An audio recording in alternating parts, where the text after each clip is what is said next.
ঘনশ্যামা দোলে জঙ্গল মহলে ঝুম ঝুম ঝুমরু बाजे कलश छलकाए। नमस्कार, मैं हूँ शुक्ला चौधरी और आप सबका स्वागत है मेरे चैनल में। और मैं गा रही थी एक बंगाली लोकगीत जिसके आधार पर उस जगह का नाम है जहाँ आज हम जा रहे हैं, कोलकाता से थोड़ी दूर, थोड़ी पास। धामशां ट्राइबल किचन रेस्टोरेंट जो कि न्यू टाउन इलाके में स्थित है और कोलकाता के इको पार्क के बहुत करीब है। ये जगह बहुत फेमस है क्योंकि ये बंगाली थाली का एक उत्कृष्ट ठिकाना है। आइए चलते हैं।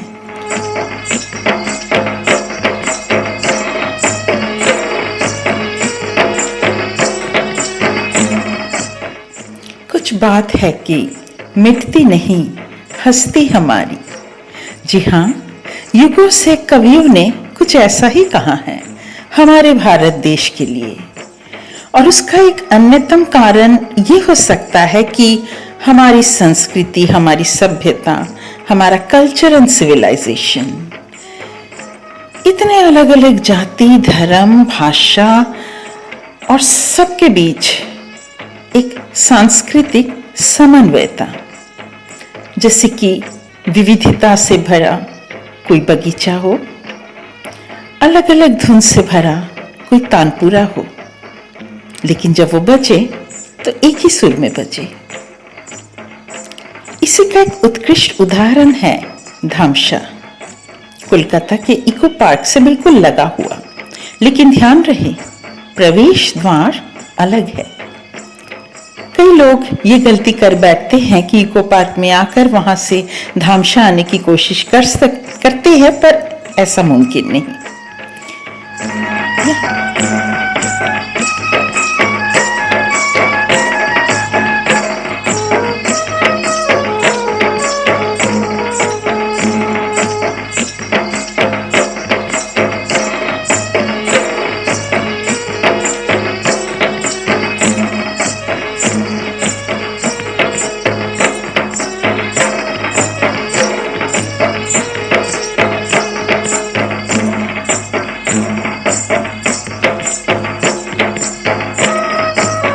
यहाँ बंगाली संस्कृति जिसका एक जनजाति वाली जो संस्कृति है, जो कि हमारे भारतीय संस्कृति का एक अन्यतम अंग है, जनजाति संस्कृति।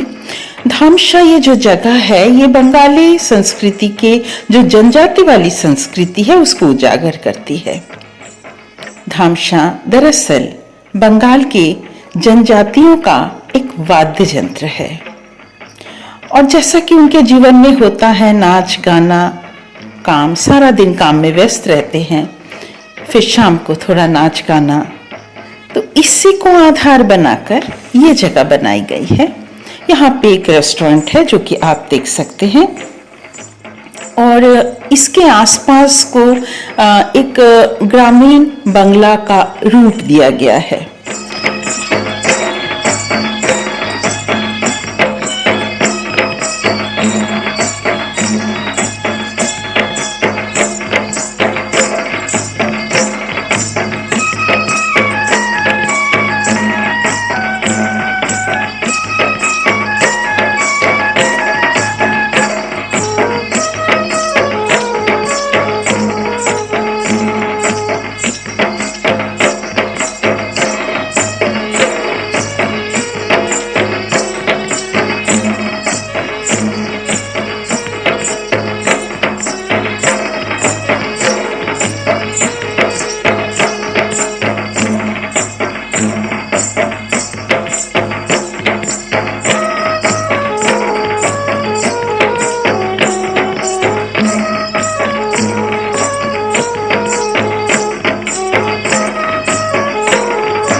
भारत के दूसरे दूसरे जातियों में भी विभिन्न प्रकार के ढोल का प्रचलन है। जिस ढोल का प्रचलन यहाँ बंगला में होता है उसे धामशा कहते हैं, यानी वो एक प्रकार का ढोल है जिसे नाचते गाते वक्त इस्तेमाल किया जाता है।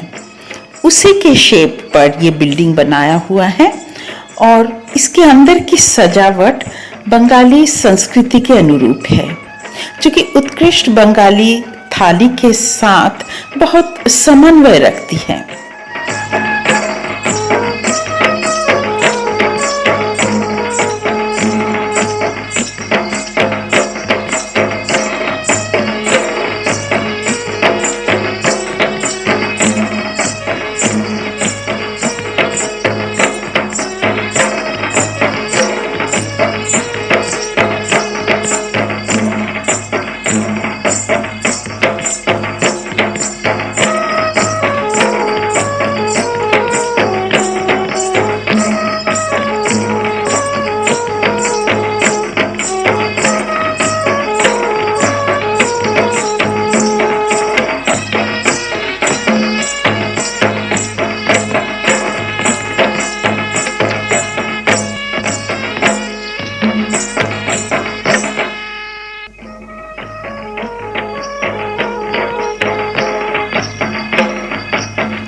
जो उत्कृष्ट बंगाली थाली यहाँ आपके सामने पेश की जाती है वो इतनी महंगी तो नहीं है, लेकिन इस जाति के एक प्राचीनता को दर्शाती है। कुछ व्यंजन तो यहाँ इतने पुराने जमाने के हैं कि लगता है कि अंग्रेजों के जमाने के जो बाबुओं के रसोइयों में जिस तरह का खाना बनाया जाता था वैसे यहाँ पर उसी तरह से पेश किया जाता है। हमारे यहाँ एक संस्कृत में एक श्लोक है, घ्राणेन अर्ध भोजनम, और यहाँ पर आकर यहाँ की सजावट मन को इतना लुभा लेती है कि जो खाना आपके सामने परोसा जाता है समझ नहीं आता कि वो उस खाने की तरफ ध्यान दे या सजावट की तरफ ध्यान दे। पास ही एक बंगाली मॉडल गांव भी बनाया हुआ है। सहसा मुझे एहसास हुआ कि अपनी परंपरा के साथ जो जाति इस कदर मन प्राण से जुड़ी हुई है उसका अंत भला कैसे संभव है।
यहाँ आने का बहुत सहज उपाय है।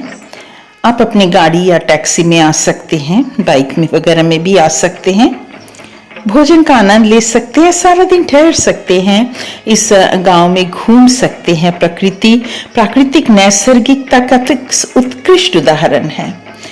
शहर से दूर इस प्राकृतिक परिवेश में बंगाली थाली जो कि कभी बरसों पहले दादी नानी के रसोई में बनती थी, उसका स्वाद चखकर एक ग्रामीण परिवेश में घूमते फिरने से पता ही नहीं लगता कब टाइम वक्त गुजर जाता है। और कई बार तो ऐसे लगता है कि हम टाइम मशीन में बहुत पीछे चले गए हैं।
सूर्यास्त और रोशनी के साथ ध्यान आता है कि घर भी जाना है। परिसर के बाहर पांव रखते ही कई निर्माण कार्य देखने को मिलता है। सहसा मुझे याद आया कि कहीं निर्माण चलता है, कहीं युद्ध चलता है और निर्माण और विनाश के बीच मानव की जीवन लीला चलती है। साहित्यिक होना, हर बात में कविताएं याद आती है। शिव मंगल सिंह सुमन जी की ये पंक्तियां सहसा मन में छनकने लगी और लगा कि शायद आपके साथ भी शेयर करूं तो अच्छा लगेगा। जिससे पथ पर स्नेह मिला, उस राही को धन्यवाद। जीवन अस्थिर अनजाने ही हो जाता पथ पर मेल कहीं। सीमित पगडग लंबी मंजिल तय कर लेना कुछ खेल नहीं। दाएं बाएं सुख दुख चलते, सम्मुख चलता पथ का प्रमाद। जिससे पथ पर स्नेह मिला, उस राही को धन्यवाद। और मेरे साथ बने रहने के लिए आप सबका भी धन्यवाद।